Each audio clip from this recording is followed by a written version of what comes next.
Welcome to Offwatch, a podcast by the Ocean Race.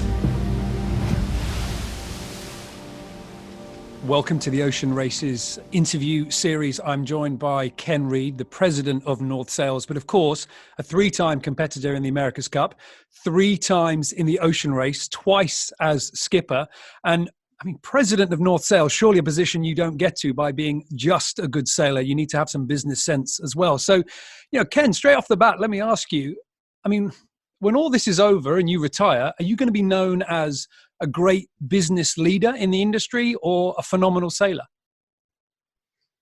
But just a leader in the industry, maybe. I think that's really important because the industry and sailing and all the types of sailing that I've done, they're attached in some form or fashion. Because one of the reasons why I think I was hired to do the job I'm in right now is because I ran big programs. And it's the same thing. Running North Sails is not too dissimilar from running a Volvo program, for example. And especially when you're dealing with all the trauma and all the, like today, for example, you're in the middle, I lived on Tristan da Cunha for 5 days after breaking my mast in the middle of the ocean. So you got to deal with stuff as it hits you, and you don't have a choice to say, "Oh, time out. Let's not do that."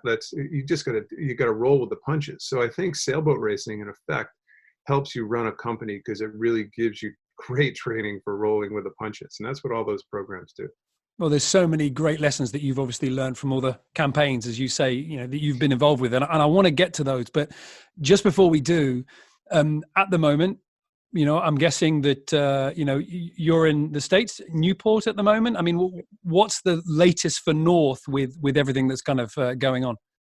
Well, North is a complicated entity because we're in 23 countries. We got manufacturing facilities in 7 different countries. We have 2,000 employees. We make 30,000 sails a year. Right now, we're still manufacturing in some of our locations, but some of our bigger locations are not. But we are still manufacturing in some of our key locations, so we're able to at least create and then send as soon as supply chains start opening back up again. But listen, any company on the planet has difficult decisions to make right now, and North is not immune to that, nor are any of our NTG companies. We have Southern Spars is obviously very involved with the race.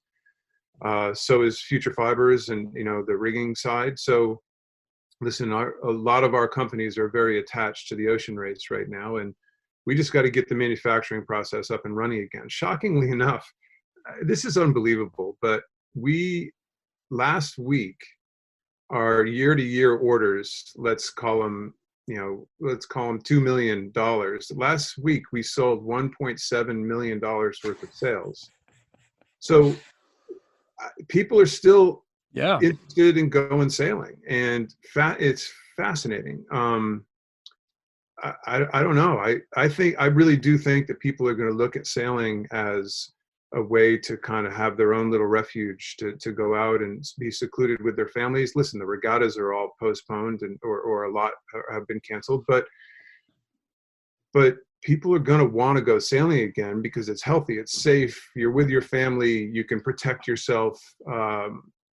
Marinas here talking about being open as normal. A lot of yacht clubs in limited forms and fashion are talking about being open, obviously with lots of social distancing. So anyway, we got to still run a company in this crazy time. And fortunately, we have a really, really good executive team that we can hopefully keep sorted. Well, as you say, things are still happening. And of course, it was, North Sails tied to the race, are going to be supplying the sails again for the VO65. And I want to talk to you about that a little bit later on, because just as a warning, I'm hoping that you're going to be pretty candid and you're going to give us some insight as to maybe what the teams were doing in the last few editions to find those edges of speed. Not easy in a one design class, but before I do, it wasn't always that you had this much responsibility in the sailing world on your shoulders. Can you think that far back as to when it was that you first, fell in love with the sport? Was it just getting on a boat and thinking, well, this is great, or did it take a little bit of convincing? I hated sailing. I was terrified when I was kid, you see all these kids in Optis these days. So the Optis were a bit before or a bit after my time, the Opti phenomenon. But Mm. I grew up right up the bay here in Barrington, Rhode Island, and I hated it. I mean, when I say hate, I would go out in a tiny little river, and I would tell the instructors that I was seasick to get out of it. And how you can't be seasick? The river's about that wide. So my father conned me into going back for one more summer, and I met a group of friends, and before you know it, wasn't so bad because I had some friends, and it just kind of exploded. So at every step of the way, there seemed to be another challenge, and it was very localized. I wasn't one of these kids that went to World Youth Championships and things like that, but it was all very localized, and it just kept steamrolling. And kind of my mantra, and when I talk to youth groups, you have to produce at a level that the next level is calling your phone. So because I just learned through dumb luck, it's like, wow, I just won this, and this, and the coolest big boat on the bay wants a young guy to come sail with them. So I'm doing the bow on that boat. Next thing you know, hey, this kid on the bow actually kind of knows where to go on the race course. Let's bring him back here. You win at that level. You go to the next level, the next level, the next level. Just kept snowballing. It was nothing I ever planned, but by any means. The only thing I planned is that a buddy of mine, I got a great job out of college, and college sailing was really the breakthrough for me. And so I was college sailor of the year, and then Boston University was a great school to go to, and you're an All-American for a few years, and college sailor of the year, and all of a sudden marine companies are calling you to go work for them, because this is just before pro sailing really got going, and pro sailing has changed everything, quite frankly. Everybody talks about the commercialization of the sport and all these Volvo boats, with a big Puma logo or a MapFre logo or whatever. That isn't nearly what professional sailing did for the sport.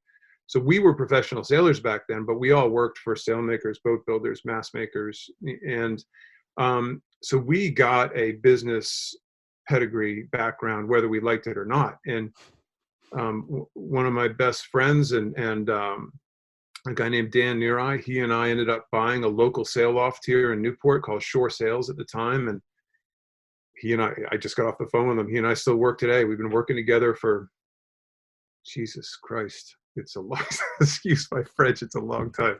I don't even know how many years. But North ended up buying our company, and we ended up on their management group at North, and right away, because they wanted younger guys. Believe it or not, I was young at the time, and then through North, through Tom Whidden's tutelage, she kept pushing me out to do things like, hey, Dennis Conner, needs somebody to skipper his boat. You want to, and I'm sure he was part of that conversation with Dennis, because he and Dennis go way back. And then all of a sudden Volvos start happening, and he kept nudging me out of the office. He's like, go screw things up, go make mistakes, go do well, and come back with more knowledge and more experience. And frankly, like I said at the very beginning, all those building blocks and all those failures and successes led to today and trying to get through this insanity. Honestly, it was great training. And of course, I mean, you're starting to get some good reputation at that point. I mean, where were you looking? Were you seeing that far ahead? You're thinking, America's Cup, ocean race, all those offshore miles, record breaking, or were you just enjoying the moments? Enjoying the moments, 100%. I can still tell you, I still have stuff downstairs from the 1985 J24 Worlds in Atsumi Bay, Japan, which was still, that was a pivotal, that was our first world championship. And no, it never even dawned on me to think that far ahead. I wasn't that smart. I just, you clamp on to the next goal, and you just, grip your teeth around it, and you don't let go until you got it. And so that's kind of the way that worked. And the move into sailmaking, every young sailor at the moment is trying to find a way to make themselves more attractive, more attainable, more rewarding for a professional team. Was it that motivated you to get into the sail making? Was it a business venture? Did it just get you on the water more? Uh, Business and water for sure, because again, remember, there was no pro sailing. So Mm.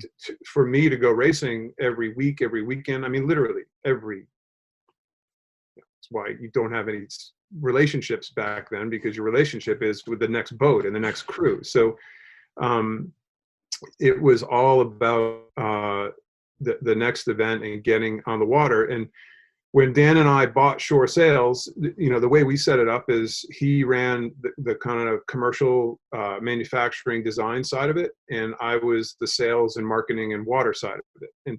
And by the way, if you won, take the J24 class for example, if you won the Worlds, it was, and this is a little company, it was essentially a $500,000 difference in that next year's revenue in a tiny company, and just the difference between first and second, and being able to advertise winning the world championships in J24s, and there were thousands of J24s that were racing at the time. It was a massive deal. So Kenny, get your ass out there and practice. Let's quit screwing around. We gotta win this regatta. And yeah, so it all tied together. The business and the sailing side, they were completely intertwined. And then of course that, you get taken into North. They see you, they see the potential of your business. Now, I mean, I've been a sailor for many years, so I know about the power and the lure of North Sails, and how everybody ultimately wants to wear that badge if you're working in the sailmaking industry. Was it, when you got approached by them, did you again just see that as another opportunity to go, well, with this name behind me, I can do more? So this is here's a backroom story. I don't think I've ever told this before, but Dan and I were getting tired. We were 10 years into it, and we were Shore Sales, and then we kind of outgrew Shore Sales, unfortunately, and we were Sobstad. So we licensed the name Sobstad Sales for 3 years. Our license was coming up. Dan, I mean, we were working our asses off. We were literally working our asses off, and we were tired. And 3DL had just come out, and so this is like 1995 or so, 96. 95, I was Yachtsman of the Year. So we were in pretty good shape. Our business was slowly getting better. We were the Small Business Administration's, we're still like their poster child for lending money to two young people who no bank would touch to buy that business. And we paid off our loan, I don't know, 3 years early or something. We were taking this small, but man, it was a lot of work, and we were getting tired.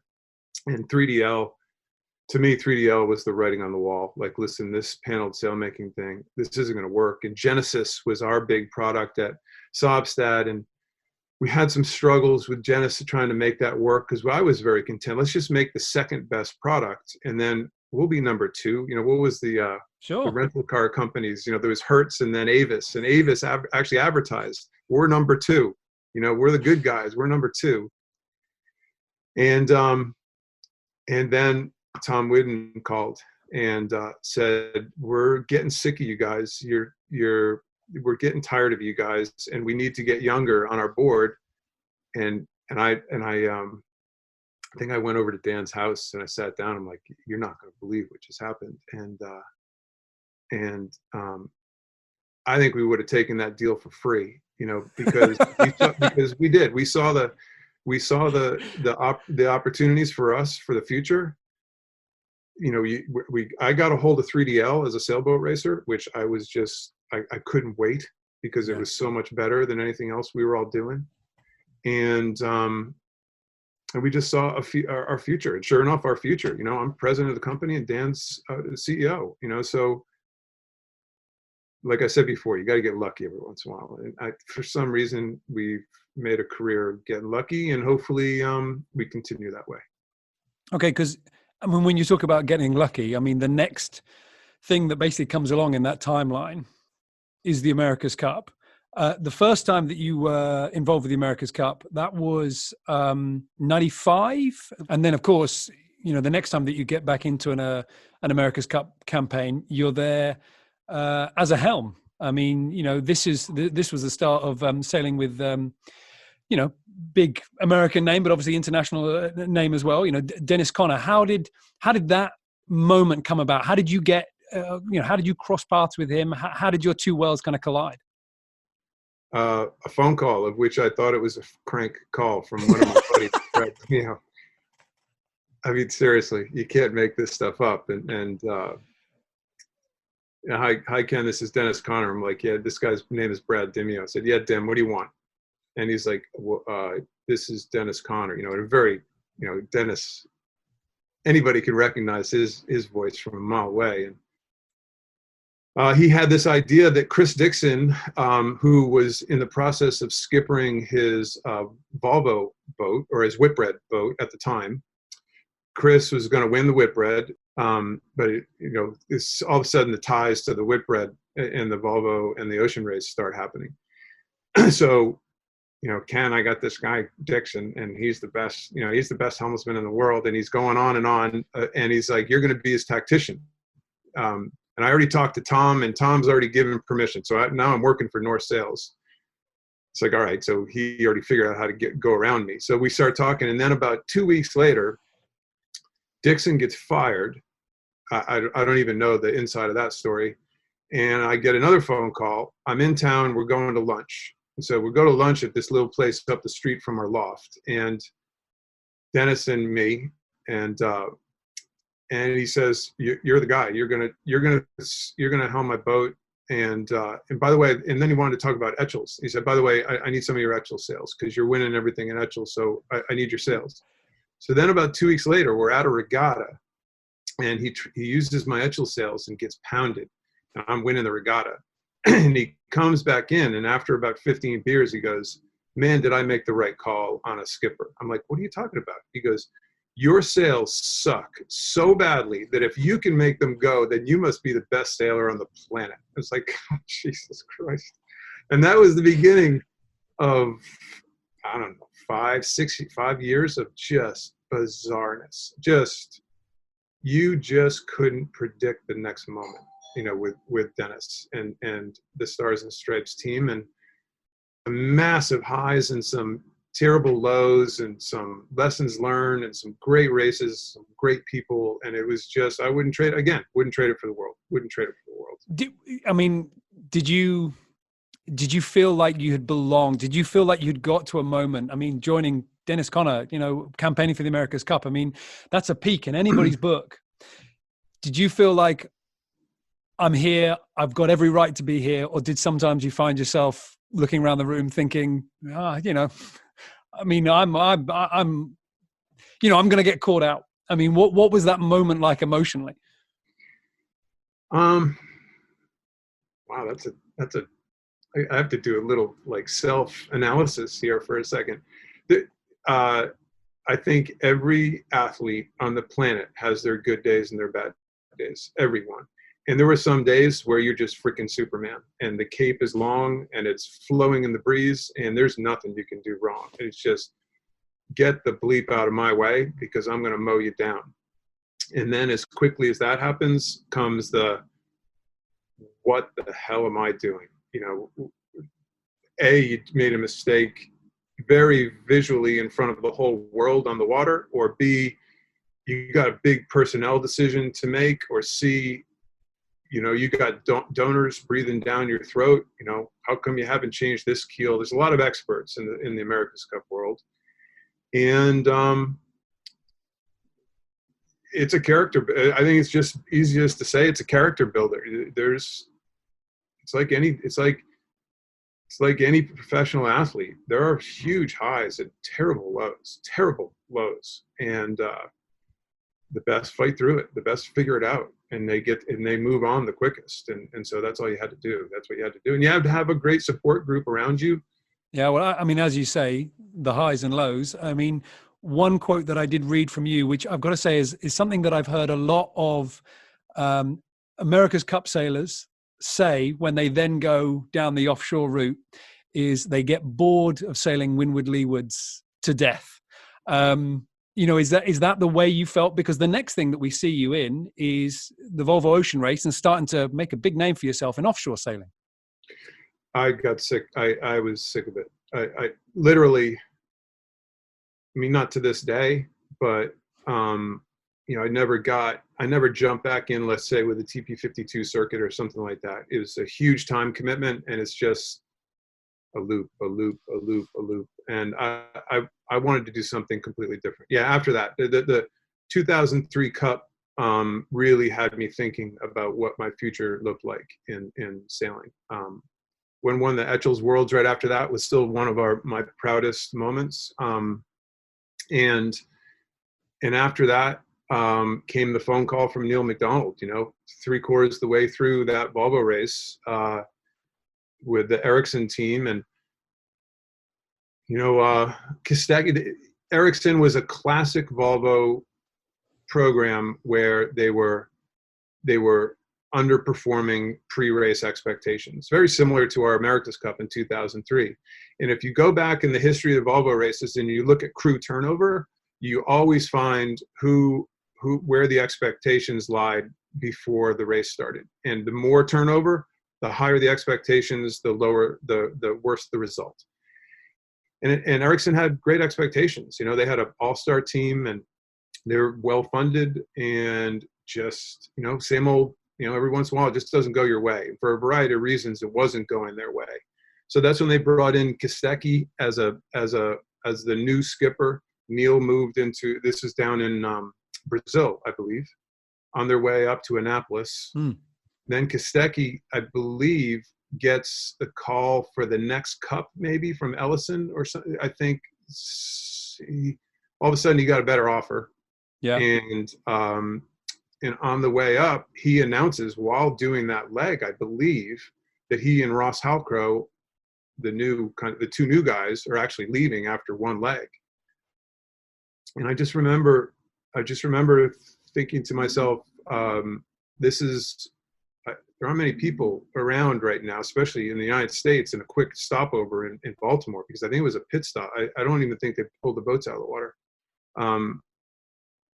They're going to need somebody who can do something like that literally 20 minutes later or something. And I'd never talked to Neil McDonald in my life.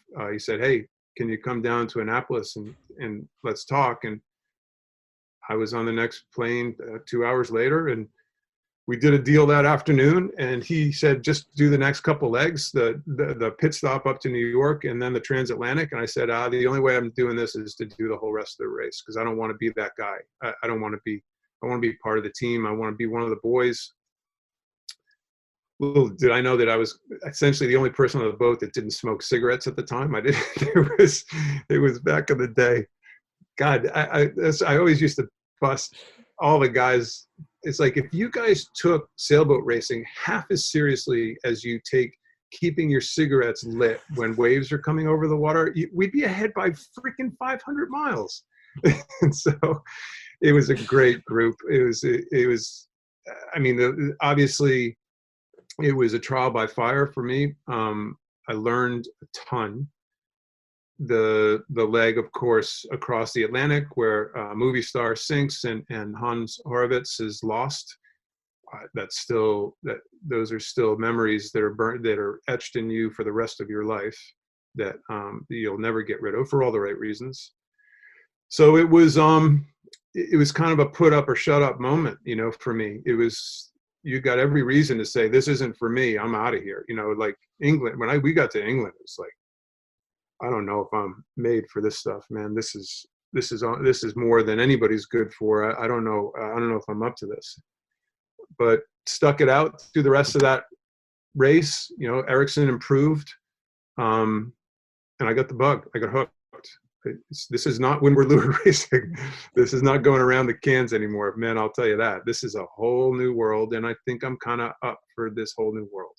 Was that your first jump into offshore? Because like you said, that leg was pretty notorious, and I'm just trying to imagine being involved in that moment in the race's past and then deciding to carry on with the commitment that you did. I mean, how much offshore experience did you have to sort of lean back on and go, well, it can be easier, it can be harder? I mean, coming into that, were you just completely green? Well, I wouldn't say completely green, but I had Transpacks and Bermuda races and Fastnet races under my belt. but I had never sailed through conditions even close to what we sailed through in that transatlantic leg. That was a bad leg. It was one, two, or three. I think it was three serious fronts came through, and it was the real deal. And so I guess to answer your question, I was green as hell. I had plenty of offshore miles, but nothing like that. I'd never been transatlantic before. Really, none of us had ever sailed canting keel boats before. Richard Mason was on the boat, and I remember trying to get in my bunk, and the noises coming out. That was the first evolution of canting keel boats, and the noises coming out of the center of that boat were, you're careening off of waves. I mean, careening.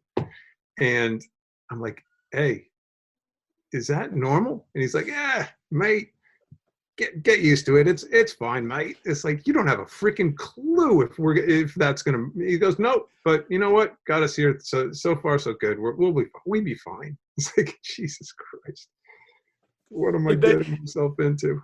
In those situations, like you say, the noises, I mean, anybody that's been on a boat will know those noises. And I can only imagine what that's like when you're in conditions where you're on or beyond the limit. In those sort of situations, are you happiest in your bunk, or are you happiest on deck with some degree of control? So that's a good question. I found my best role. I love the strategic side of it. So,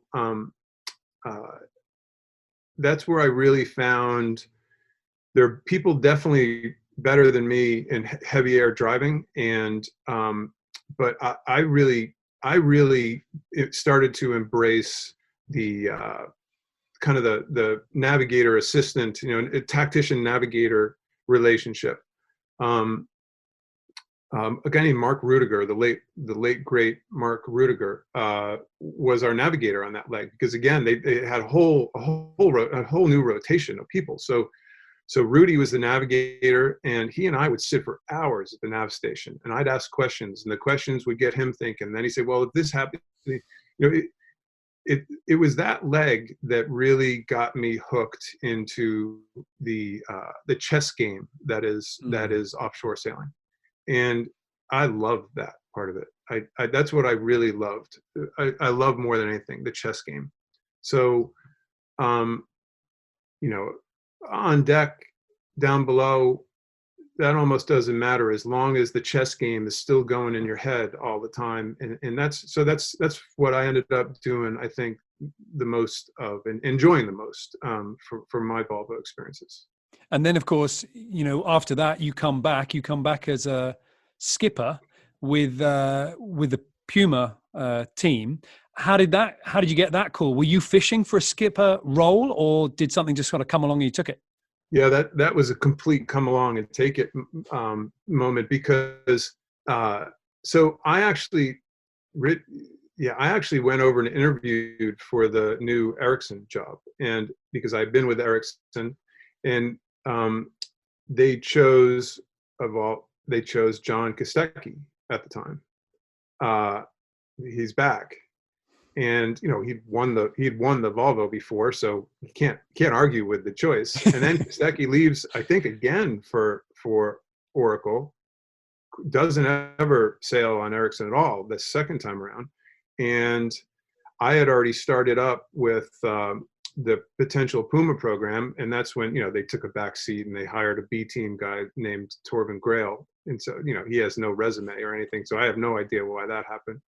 And so it ended up working for the best, because I'm not sure Puma and the Puma program even happens if I don't continue kind of down this path. If I had been named skipper of Ericsson, Puma doesn't. I don't think Puma happens, because it wasn't like they were looking for. So I ended up sailing on a maxi boat at the Maxi Worlds with the guy who was the who had controlling stock interest in Puma, and he was on their board. And he said they're expanding, they're doing great. Puma's doing great, and they're looking for more crazy. And I was there right after the transatlantic, the small little Ericsson bit I did. I'm telling all these stories at dinner, and he kept sitting next to me. He's like, tell me another story. Tell me another story. So I'm telling all these stories.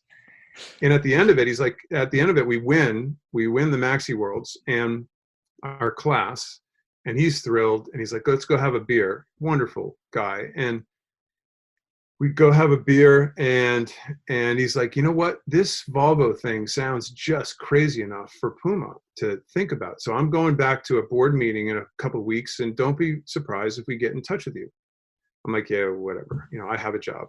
I'm fine. Don't worry about it. And 3 weeks later, the CEO, Jochen Zeitz, completely random, calls my little flip phone at the time and says, I hear we're gonna win the next Volvo race together. I'm like, who the hell is this? And that started this, again, 6-7 years of pure insanity with the coolest company, Antonio Bertone, getting Chemo involved,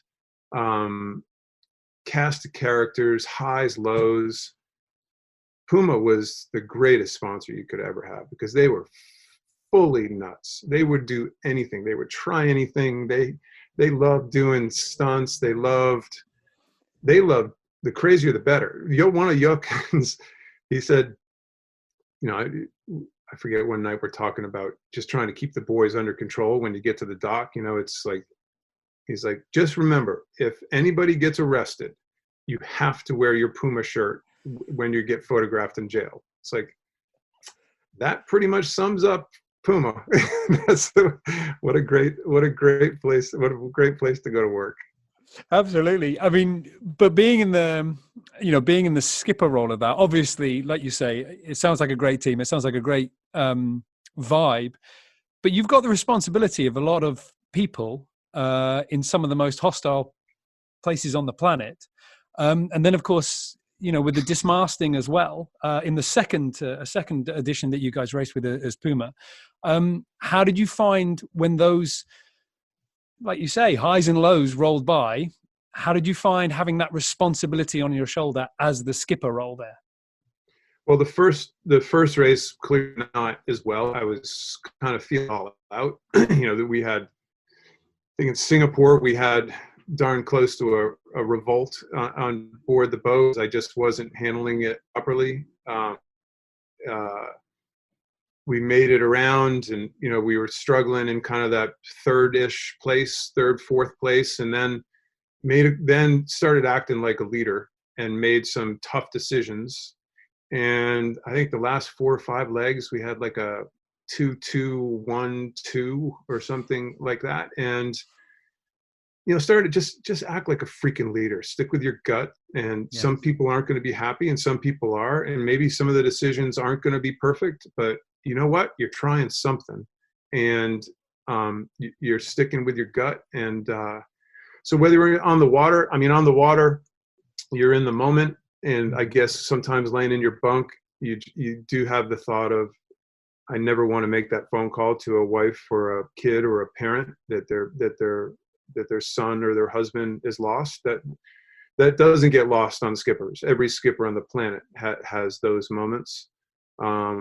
But at the same time, you're in a boat race, and that's what we were. For some God unknown reason, we were born to be in boat races, and it is a grind, and you will do anything to make it out ahead in that grind. And it's pretty phenomenal experience, man. There are times where you're on that water thinking, this is the only place on the planet I would want to be right now. This feels right. And then 24 hours later, I would rather be selling Dunkin' Donuts coffee for the rest of my life than be on this boat right now. And nothing against Dunkin' Donuts coffee.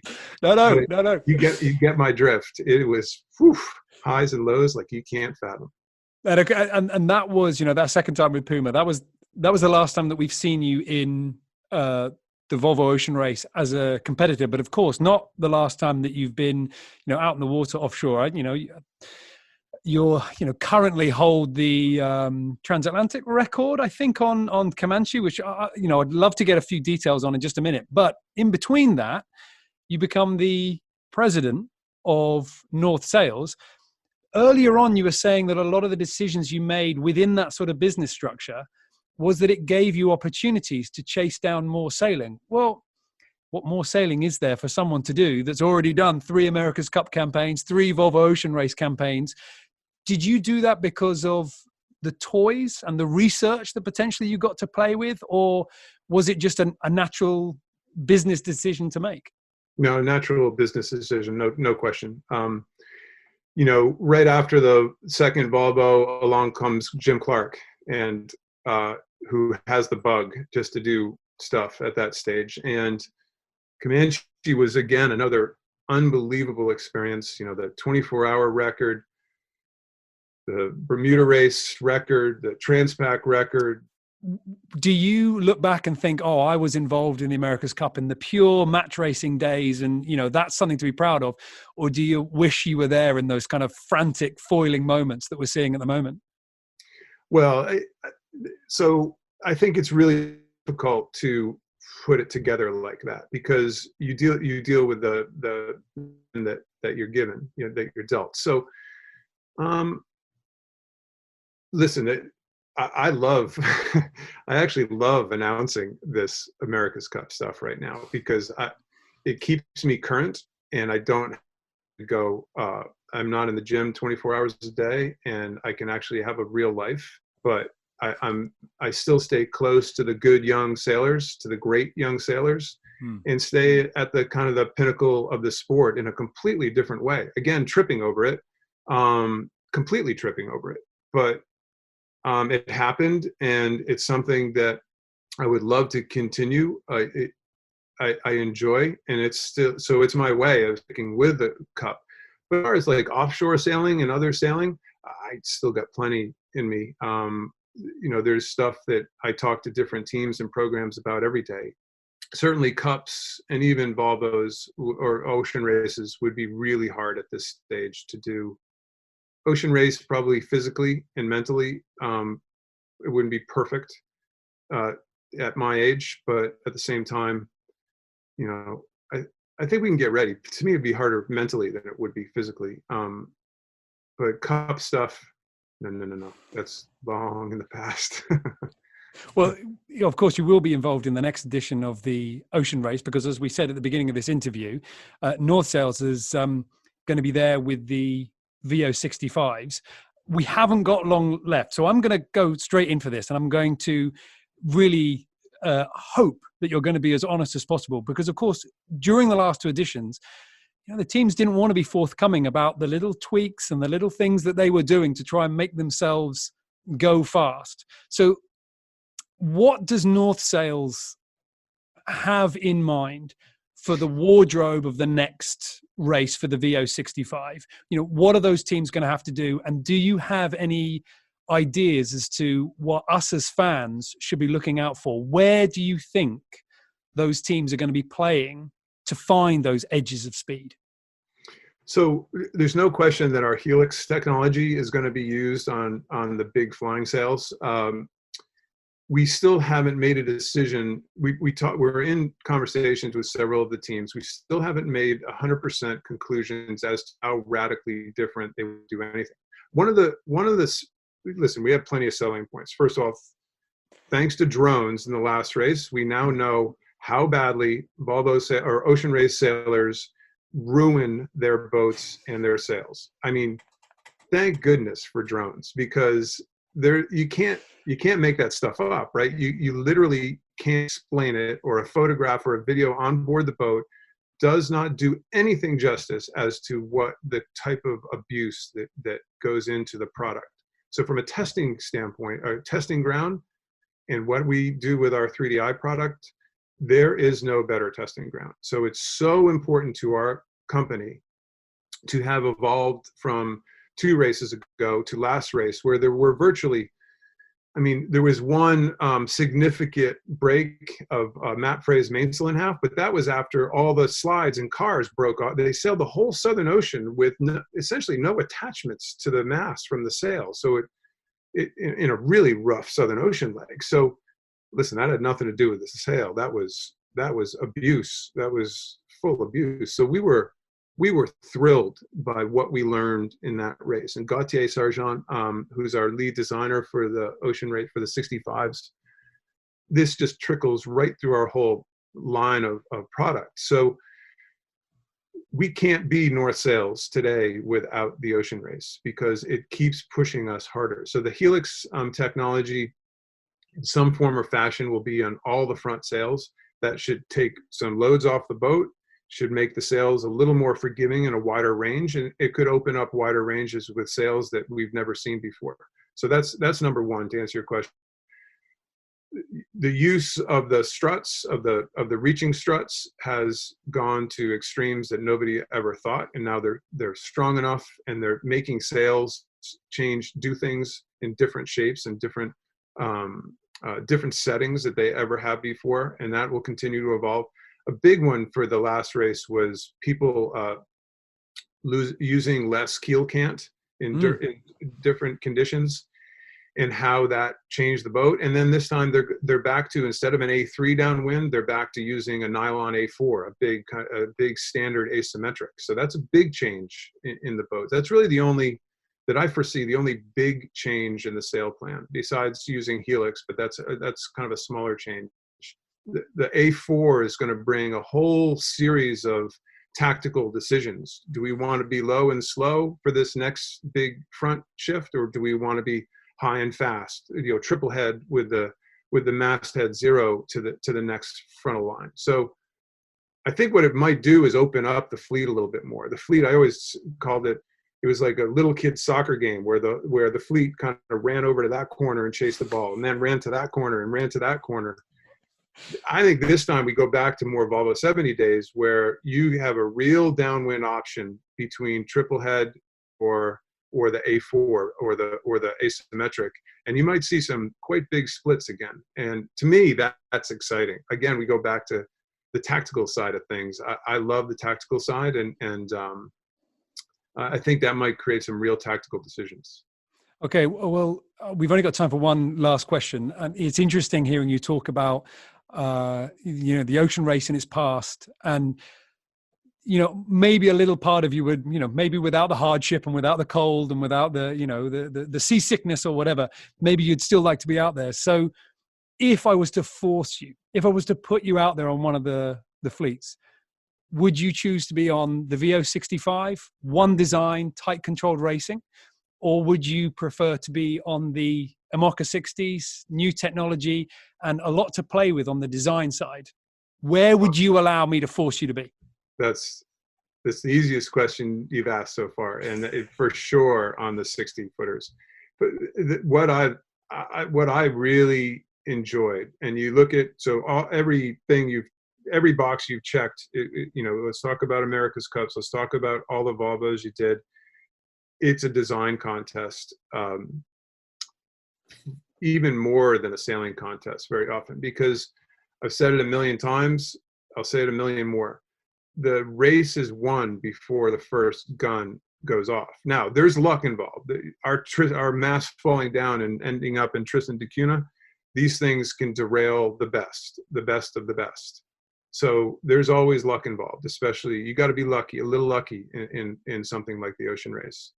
But the design contest is so fun. And especially, I mean, I live it every day, right? I'm talking to the best designers in the world every day about essentially their package above the deck, the Southern Spars, the Future Farbers, and the North Sails package. I get to talk about this every day, and that's what I love. I love that side of it. I think the 60s are crazy advanced right now. I mean, Charlie Enright was telling me a story in the TJV he did with their training boat, with the 11th Hour Racing boat. He said, depending on the conditions, there were times where you are 3 or 4 knots faster than one boat. In the next day, they go by you going 3 or 4 knots faster because the conditions just changed a little bit, in your foil package, your sail aspect ratio package fits to this better than this. So they have to make some wild decisions way out ahead of the race, because you can't just go make a foil. You can't just go change a system like that on a boat. They're making decisions now which are going to win or lose the race for them. And I just hope there's more new boats that can get done. And I really hope that the refits of some of the boats that are going to do the Vendée, I hope those refits really make those boats competitive, because we need a competitive, the high speed part of the race versus the one design part of the race. They both have their wonderful qualities, but that high speed cutting edge part, I think that's new and exciting back in the race. I just hope they boats. Okay. And lastly, obviously we've got some young sailors that are going to be doing the ocean race for the first time. You know, as we said, you had a baptism of fire the first time that you came into it. Any small words of wisdom for the people that are going to be jumping on board these boats for the first time and going offshore into what is, you know, one of the largest stadiums that you can ever have? What would you say to them? Well, first of all, clip on. You can't be lost if you're clipped onto the boat. That's what I say to everybody all the time. Listen, one of the best rules way back when that the Volvo ever did back then, and now the ocean race is carried on, is this under 30 or under, I forget where the rule sits now. I think getting more females involved with the race, getting more young people involved with the race, it is creating a new generation of premier sailors. And, you know, to see the Burlings of the world jump in this last race was phenomenally good. You know, and I'm signaling him out because his pedigree happens to be pretty good at this stage. But there were a lot of great young male and female sailors in that race last time. So the continuation of that process is hugely important for our sport, in the high end of our sport. And for the youngsters, it goes back to one of your first, you got to just, there's no shortcuts. You can't just call up one of these boats. You have to have a resume that A, you've won at certain levels, and B, you can't just step onto a boat being a great sailor anymore. Hey, I'm a really good 49er driver. Well, great. Do you know how to, are you a sailmaker? Are you a rigger? Are you an engineer? Are you an electrician? Can you work with carbon fiber on the fly? Are you a navigator? Are you this? I mean, you have to be multifaceted, or you have no place in it. You have to be able to do something at an expert level. Mickey Mueller is a perfect example. Young kid, German, came to us. He had 2 years of engineering background when we hired him. Big, strong, strapping kid. So we hired him maybe a little because of that, but because he was just a big, strong guy. This is the first Volvo. And our water maker goes out halfway between the start and Cape Town, and we're probably going to have to pull into Rio. Nobody knew about this. Mickey Mueller and Casey Smith took a bilge pump and a bunch of spare parts from different things and made the world's best water maker, desalinator, from just crap in the boat. That's the type of person that every Volvo teams need, because that Mickey Mueller moment, that desalination, we can't live unless we make water. We can't eat, we can't drink, we can't do anything. We have to drop out as quickly as possible. That's what makes or breaks these boats. You have to get around. You got to get around safely first and in one piece, and you got to get around. And those types of people are necessary at every single level. Okay, and listen, it's always so interesting hearing about the stories that we miss, and hearing an honest take on the sort of journey to success. Listen, it's been absolutely fantastic. Thank you very much.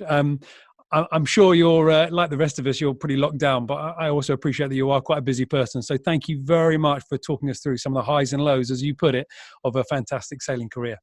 Thank you. It's not over yet. Don't stick a pin in it. Okay. Thanks, Niall. Great to talk to you anytime.